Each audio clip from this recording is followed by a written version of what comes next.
Hey guys, my name is Kendrick. I'm a 3-time PA School applicant. No, that's not right. Ugh.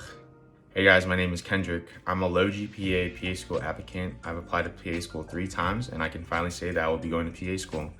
In this video, I will be going through some of the process from the first time I applied to PA School to the most recent time. I hope this video can provide some insight and inspiration for those of y'all who have not yet gotten to PA School. So let's start with some background story. So I graduated with a degree in biology, a bachelor's in biology with a minor in chem from Georgia State University back in 2016. While obtaining my degree, I was working part-time as a pharmacy technician. I was in charge of taking my brothers to school and picking them up. I was also a full-time student at this time while I was obtaining my degree. And I didn't really have much direction to where I wanted to go in my career. Growing up, with healthcare, all I really knew were CNAs, nurses, doctors. That's all, really the extent of the knowledge that I had of the healthcare field. My friend mentioned being a physician assistant, and so I took a look into it, and I was intrigued, but still at this time, I still didn't really know what I wanted to do in life. So I was able to get an interview for a medical assistant position at a private primary care clinic. And here I was able to meet a PA who took Biochemistry 2 and Anatomy and Physiology 2 with lab. AMP 2 was the only course that I need to fulfill my prerequisite courses for PA school. And at this time I had graduated with an overall 291 GPA. But from taking these courses, I was able to get bump that up. I did well in those courses, and I was able to bump my 291 to a 295. Yeah, so I had a 295 overall GPA. I had a 291 science GPA. I had a 304 in the GRE, and I had about 3,000 clinical hours. So then in March 2019, this is the first year that I applied to PA school. It was the last day. The deadline for the application was due that night, and I applied with the personal statement that I wrote that day. And I remember thinking, if they just read my personal statement, or if they, just really believe in my heart, and they can just see my heart through my clinical hours and all my hard work and my work ethic. But knowing what I know now, if you don't even meet the minimum requirements, you don't even go through. So of course that, I didn't know that at the time, but that really, I felt really hurt that I got denied by the school. But knowing what I know now, I know I definitely would have just waited that extra gap year to bring my GPA up to the minimum requirements, do really well in those courses, and I would just keep taking courses until I got into PA school, which is eventually what I did. So I had another gap year from 2019 to 2020, and I need money to pay for more courses in order to boost my GPA up, because once you finish undergrad and you're taking post-bac courses, you do not get financial aid for that. So what I did was I went to a trip to Colombia, and I was really inspired by the amount of details and the amount of work that went into making really good coffee. And so I wanted to learn how to make coffee. I didn't drink coffee at the time, but it was just something that I wanted to do, during my time away from school. And then I got a job at Starbucks. And at this job, I learned a lot about working in a team. I learned a lot about communication skills. A lot of the stuff that I did as an MA really applied well with teamwork, communication, having timers in your head to see how long it would take to do certain tasks, delegating things, being a good team player. So a lot of the things that I did at Starbucks had a lot of good transferable skills to when I eventually became an MA again at another clinic. Another job that I got during this gap year was I was a English teacher through like an online app. And in this job, you have to wake up at 5 in the morning, 4 in the morning, because your first class was at 5 a.m., 6 a.m. And you had to teach children who were just coming out of school, because these children lived in China. So they would come straight out of school to take these English courses, and they didn't want to, some of them were really tired. Some of them were paying attention. I remember what it was like being a kid.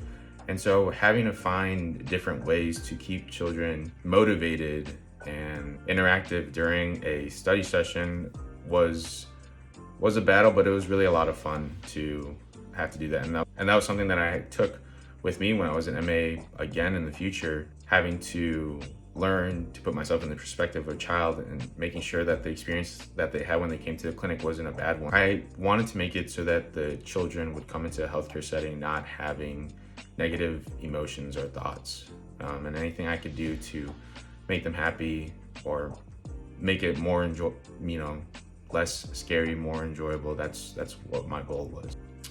So now, I already applied in March 2019, got denied a week after, and now we're in fall 2019. During the whole summer, I worked at Starbucks, I worked at the online teaching platform. I was able to find a clinic that students at the old clinic that I worked at recommended I volunteer at. It was a nonprofit Christian clinic, and I was able to volunteer there while taking courses. So the thing about this clinic was it was a majority Spanish-speaking patient population that we were serving, and they had a farm tech and a medical assistant position open. I had experience both as a farm tech and as a medical assistant. The only thing was my Spanish. So for that first 1 or 2 months that I was a volunteer, I really wanted to learn how to make it so that when patients came in, they didn't have to worry about communication barriers. And so after clinic, I would have a list of things that I wanted to go over. I wanted to learn how to take vitals in Spanish. I wanted to learn how to have conversations in Spanish. So I would go home, I would watch Netflix, I would ask my girlfriend how to say things. I would ask my friends. I would ask my the medical assistants at the time that were working there. I would ask fellow volunteers. I would try to immerse myself in anything that I possibly could just to learn as much Spanish as I could. And with the Spanish, I didn't want the patient to feel uncomfortable or feel like there would be a communication barrier once they came into the clinic and they saw me. So I really worked my butt off to learn as much Spanish as I could, and eventually I was hired for the position of a farm tech medical assistant, and I was working in the dispensary while doing medical assistant positions at the time because we had an in-house dispensary at the clinic. And so doing both things and learning every day was something that was very rewarding in my life, and it was something that I was able to also add not just to my application but to me as a person. It's a whole different culture that I was able to learn, and it's something that I'll always be grateful for. So, at the time I was uncomfortable. And I remember in the beginning of learning Spanish and applying it to the clinic as a volunteer, I would be so uncomfortable. I didn't want to sound dumb. I hated my accent, absolutely despised my accent with a passion. And every time I would get nervous, I would start to stutter. But the feeling of me wanting the patient to be heard was stronger than the feeling of me feeling dumb, feeling like I didn't belong. And that really motivated me to, learn as much as I could. So eventually I was hired for the position. This was the fall of 2019. So March 2020, COVID is officially declared a pandemic. And I remember feeling the anxiety that came with all the unknown. But this was a time for me to, really grow into the person that I am today.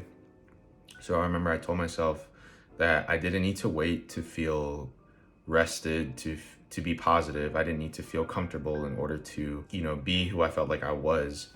And so during that time, in between patients at lunch, I would do Trivia Tuesdays. I would bring food that my mom made to work, just anything that I could, just to show everyone, just to make it so that work didn't feel just like a job, but it felt like an experience. And that was something that was really important to me, and that was something that I hold true to myself and everyone I meet. I try to make it an experience instead of just, I try to make it a positive interaction and an experience. Another thing that I would do is I would ask how people were doing. I think that was very important to kind of feel like we had each other's backs during that really hard time in our lives and the patients' lives. And I grew a lot during that time as I became a person who initiated positivity instead of waiting for someone else to do that for me, or waiting for someone to, maybe not someone, but for a moment of when I felt rested or comfortable to be able to be myself. I took the initiative to become to be who I felt I was during this time. So during that summer of 2020, I was taking medical terminology, and I did really well in that course. And the GRE, I knew that because I had a low GPA, I needed to bring that up. When I first applied to PA school, I had a 304. And so during that whole summer, I was working full time. I was taking medical term, and I was studying for the GRE.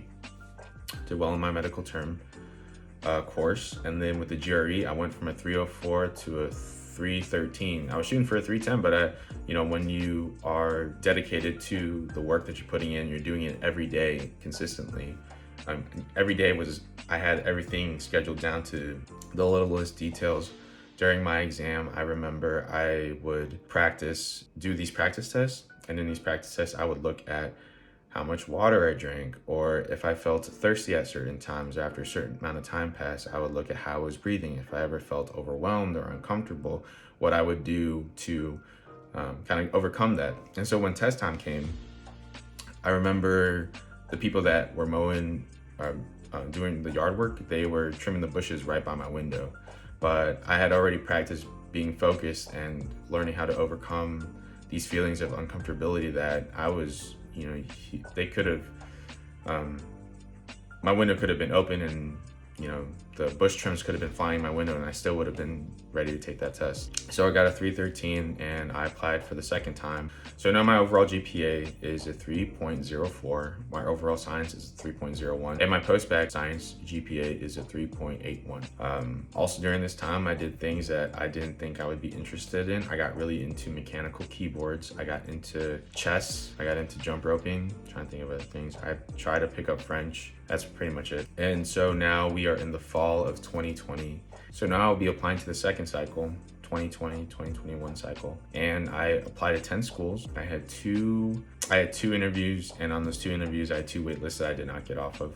I remember the first interview that I got was in October, so about 2 months from when I sent in my applications. And that was a really hard time because I was having to juggle a lot of things. My mom was in the hospital, I was working full time, we were moving homes. And, I really had to learn how to use, time manage really well. I had to be able to reach out to my support groups, my friends, my girlfriend, my brothers, and, get support from them, from, having my friends help me move homes, having my brothers, come together and really make everything run as smoothly as it did for that transition, getting updates on my mom. The people at my work were very understanding and very supportive of, my goals to, get into school, while also thinking about the health of my family and especially my mom. So there were just a lot of things going on, but I was able to still get a wait list on the interview, which was more than what I thought. So I was able to, but because I was able to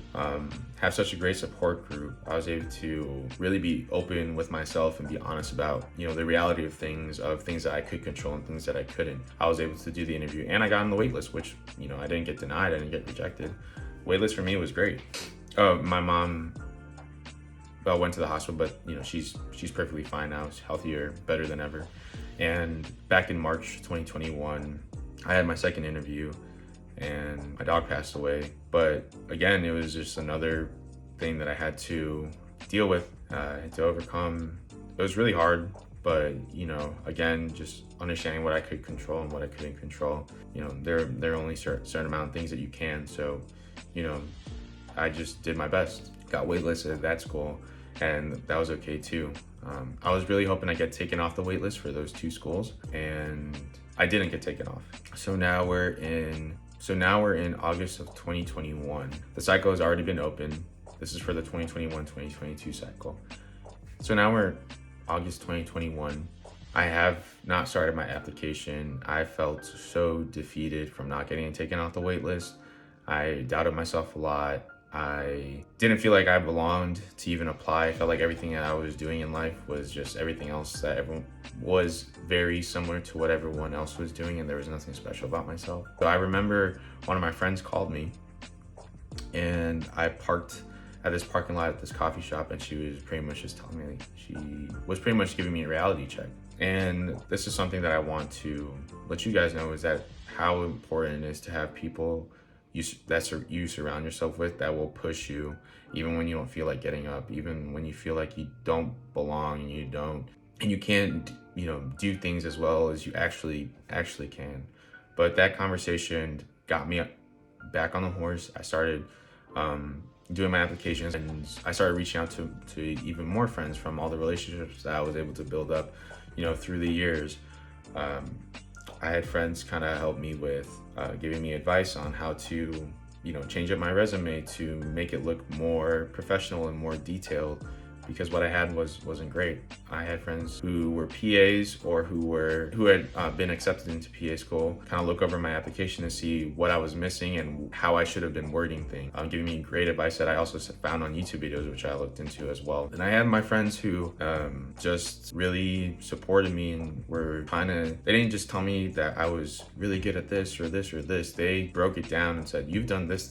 Do not forget that you've accomplished all these things and do not let it go to waste, is pretty much what I got from that. And so now we fast forward to when I finished my whole application process. I had the same GPA, same GRE score, but the clinical hours and the letters of recommendations I was able to obtain were, really, I felt like really set me apart from how I applied the previous years. So the first time I applied, I had 3,000 hours. I'm now applying with about 9,000 hours. So I put in a lot of work.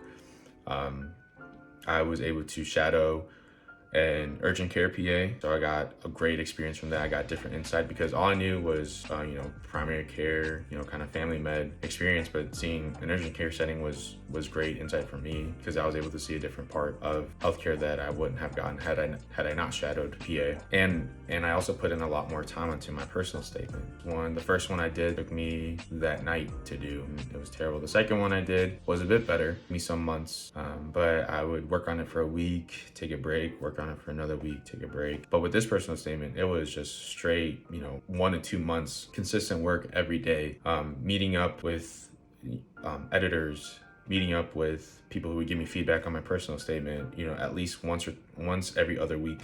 And so that really helped me a lot too. And so I applied to 12 schools. I had 4 interviews. I accepted 2 interviews, got accepted into 1 school, waitlisted at another school. But the school I got accepted to was a school that I really wanted to go to. So with my 2 other interviews, I respectfully declined those interviews, and now I'll be going to PA school in a month. So now I have 4 tips that I wish I could have told myself before I even started this journey. And so the first one would be to have people take a look at your personal statement. It is great if you can do it by yourself, but it is always better to have insight from different people who have different perspectives on things, because it can help you formulate what you wanted to express in your personal statement.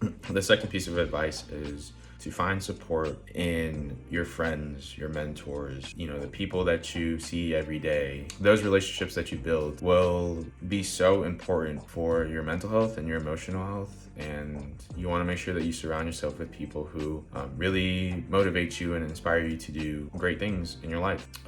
I still have this friend from first grade that, we still talk almost every day about whatever, but he continually inspires me to go further and stay open-minded and look into different things in my life. So that brings me to my third tip, which is while you're on this journey, whether you're applying again, you just got rejected, you're thinking about applying to PA school, find things that you truly enjoy.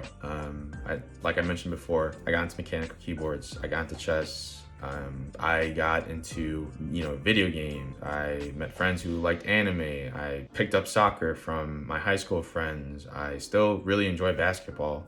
So there's just so many different things. I was able to find inspiration from watching videos for master chefs who run Michelin star restaurants, just seeing the little details they put into, how much work they have to put into doing that day in and day out. Looked into athletes, looked into music. Whenever my girlfriend would take me to the Atlanta Symphony Orchestra, just seeing them play, seeing all the musicians and the amount of work that they put in. So many things you can find inspiration from that can continue to inspire you on your journey. Doesn't have to be in your field, but just having that support really helps a lot. And this brings me to my next tip, which was a very important tip for me to it was a very important piece of advice for me to accept. And so now tip number 4 is being a PA does not define my character. It is not who I am. That was something that I found really hard to accept, but accepting that really helped me in my interviews because I was able to really be myself. Every time I failed, every time I didn't get into school, every time I didn't get the GRE score that I wanted from the first time that I took it, every time that I took practice tests and I didn't get the results, every time I got a grade that I didn't want, I felt like that was a reflection of my character, and that's not true. Me failing isn't who I am, it's how I recover from that, it's how I deal with failure, how I learn from it, how I grew from it. And during my interview process, I was able to really show that to